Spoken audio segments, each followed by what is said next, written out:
क्या आपने कभी खूबसूरती से डिजाइन की गई इमारत के जटिल विवरणों पर आश्चर्य किया है? आज हम इससे भी अधिक अद्भुत चीज का अन्वेषण करने जा रहे हैं, परमेश्वर के निवास स्थान के निर्माण का, जिसे वह अपने लोगों के बीच स्थापित करना चाहते था। हम उस तंबू के निर्माण में गहराई से विचार करेंगे, एक ऐसी संरचना जो गहरी आध्यात्मिक महत्ता रखती है और प्रकट करती है कि परमेश्वर हमारे साथ निकटता चाहते हैं। हमें हमेशा याद रखना चाहिए कि मनुष्य को बनाने में परमेश्वर का उद्देश्य क्या था। वह इस संसार को ऐसे लोगों से भरना चाहते थे जो उन्हें जाने, प्रेम करें और उनके साथ चलें।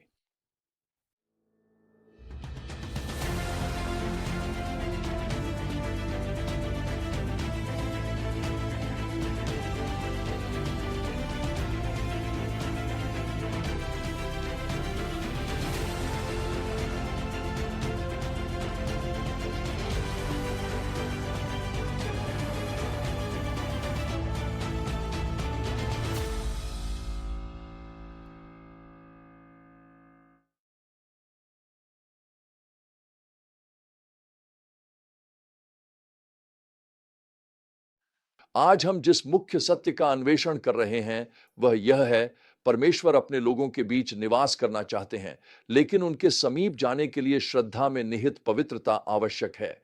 तंबू की संरचना और निर्माण परमेश्वर की निकटता और उनकी पवित्रता को उजागर करता है, लेकिन यह हमें उस सबसे महत्वपूर्ण व्यक्ति की ओर भी इंगित करता है जिसने इस धरती पर कदम रखा। हमारी कहानी निर्गमन 35 से शुरू होती है, जहां मूसा इसराइलियों को एकत्र करता है, उन्हें तंबू के निर्माण के लिए निर्देश दे। याद रखें, यह तब हुआ जब परमेश्वर ने निर्गमन 25:8 में मूसा से कहा, वे मेरे लिए एक पवित्र स्थान बनाए ताकि मैं उनके बीच निवास कर सकूं। यह वास्तव में कितनी अद्भुत बात है।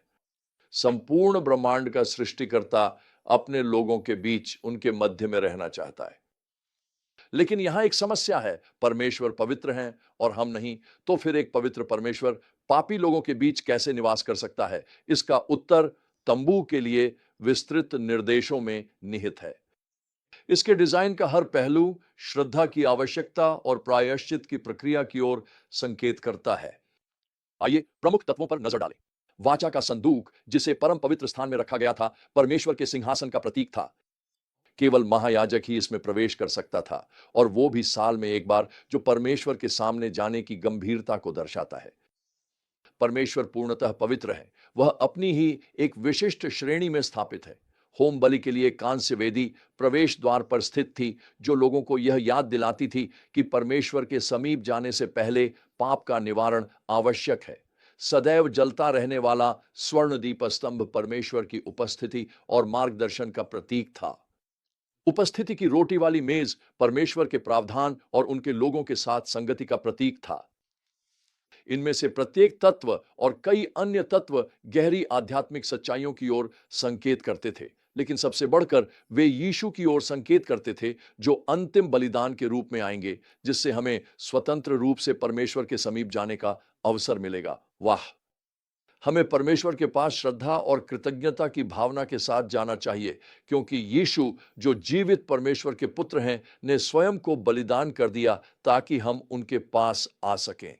पवित्र परमेश्वर की उपस्थिति में आओ। अब यहां एक अद्भुत बात है, परमेश्वर ने सभी लोगों को तंबू के निर्माण में भाग लेने के लिए आमंत्रित किया। निर्गमन 35:21 कहता है, जो कोई भी स्वेच्छा से आया और जिसका हृदय प्रेरित हुआ, वह सब प्रभु के कार्य के लिए भेंट लेकर आए।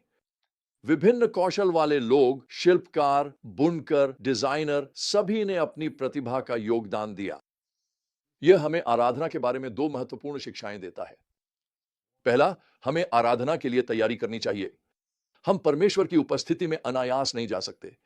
इसके लिए विचार, तैयारी और श्रद्धापूर्ण हृदय की आवश्यकता होती है। दूसरा, हर किसी की अपनी भूमिका होती है। परमेश्वर ने हम में से प्रत्येक को अनूठी प्रतिभाएं दी हैं ताकि हम उनकी आराधना और सेवा कर सकें।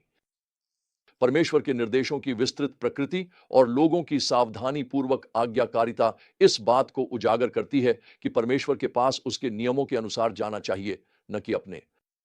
हमें याद दिलाया जाता है कि भले ही परमेश्वर हमारे साथ निकटता चाहते हैं, फिर भी वे पवित्र हैं और हमारे सम्मान और श्रद्धा के योग्य हैं। तो आज हमारे लिए इसका क्या अर्थ है? यहां कुछ व्यावहारिक अनुप्रयोग दिए गए हैं। परमेश्वर तक पहुंचने के विशेषाधिकार को पहचानें। यीशु के बलिदान के कारण हम परमेश्वर के पास स्वतंत्र रूप से आ सकते हैं, लेकिन हमें इसे कभी भी हल्के में नहीं लेना चाहिए। फिर आराधना के लिए अपने हृदय को तैयार करें।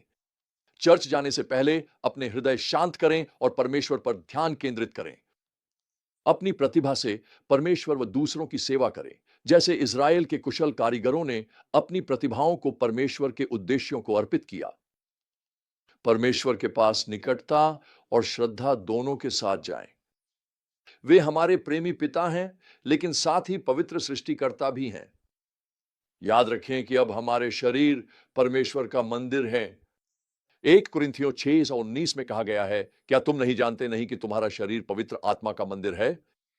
आइए ऐसे जीवन जिएं जिससे हमारे भीतर परमेश्वर की उपस्थिति का सम्मान हो। कई साल पहले मैं दक्षिण अफ्रीका गया था, जब वहां नस्लीय भेदभाव और भारी तनाव का दौर था। मैंने विभिन्न नस्लीय पृष्ठभूमि पादरियों के एक समूह से प्रार्थना पर और आध्यात्मिक जागृति की जरूरत पर बात की। आराधना का समय शांत था और ऐसा लग रहा था जैसे परमेश्वर दूर हैं। मैंने इन आगुओं का ध्यान परमेश्वर की निकटता की ओर दिलाया, जो हमारे पिता हैं, स्वर्ग में रहने वाले परमेश्वर की महानता की ओर और परमेश्वर की पवित्रता की ओर, जो उनके नाम से प्रकट होती है। जब मैंने अपनी बात खत्म की तो विनती की कि अब हम एक आराधना गीत गाएं। उसी क्षण परमेश्वर का दिव्य आत्मा इन आगुओं पर उतरने लगा। तब कुछ घुटनों के बल झुक गए, कुछ अन्य भूमि पर साष्टांग लेट गए। कई लोग आंसुओं के साथ गा रहे थे। पापों को स्वीकार किया गया, रिश्ते थोड़े सुधारे गए। हमने घंटों तक आराधना की। परमेश्वर उस कमरे में उपस्थित थे, वह हमारे बीच थे। उनकी पवित्रता प्रकट हुई। यही पुनरुद्धार है, यही सच्ची आराधना है, यही उस तंबू का उद्देश्य था। यहां तंबू का सार था, अपनी दृष्टि यीशु पर स्थिर करो। तंबू की जटिलताओं की पूर्णता वास्तव में वही है। उसकी आराधना करो,